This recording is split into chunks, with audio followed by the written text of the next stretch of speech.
Okay, so real quick, I went and hit on this morning's weather event that came through the area. So we had winds out of the northwest for about 40 minutes or so in excess of 60 mile an hour. So like you guys, woke up to a lot of fields this morning that were a combination of willowed, maybe some brittle out there, a little bit of root lodge, kind of combination of all the above. So really want to point out some things and show some things to think about as we look at some of these fields.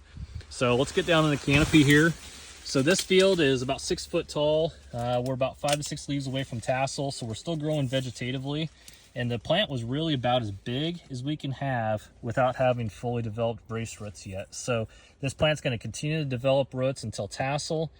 But all in all, our brace roots were just starting to penetrate the soil. This is one of the more developed fields in the area. So a lot of fields don't even have brace roots that are even quite touching the soil, but we're just getting there. So while they were growing and we're developing those, they really weren't doing a lot to support the plant yet. Now, another thing too, a lot of soils in the area, we've been blessed with rain that did saturate the soils, kind of helped loosen things up. We also have a lot of strip till in the area that will loosen up that zone as well. Now, beyond that, you know, why are maybe some fields worse than others? In an event like this, there's just all sorts of things to really look at and dig into. One, whether if it's brittle or willow or root lodging, we do have hybrid differences in our ratings, right? So we do the best job we can. It's an art and science of placing a product on a field that's going to give us the most upside and also help maybe address some challenges in the field. But we know we can't have every rating perfect across the board. At least that hybrid hasn't been developed yet. So it's always a balancing act of, you know, what do we lean on that is most important in that field scenario. So we will see differences. The other thing too, keep in mind this spring, we were awfully dry. Some of these strips are very fluffy. In my opinion, we need to use a lot more down pressure to firm those strips up when we're like that. Also too, always things to think about at the field level. Do we have full root development, our normal root development, I should say?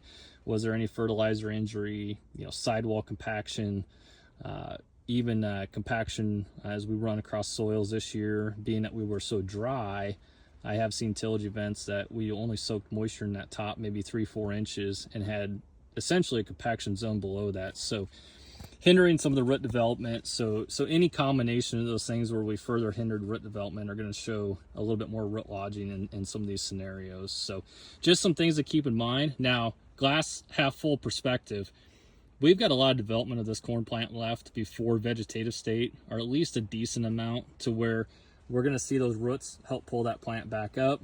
We're going to see these plants straighten out, I think, a lot over the next several days here, to the point where in a field like this that I'm sitting in, I don't think we're going to hardly be able to tell that there was really much wind damage out here at all. So some fields you certainly will, but at the same time, I think we're lucky that we got the wind event when we did, that some of this is going to self-correct over the next several days. So just some things to keep in mind that I wanted to point out to you guys.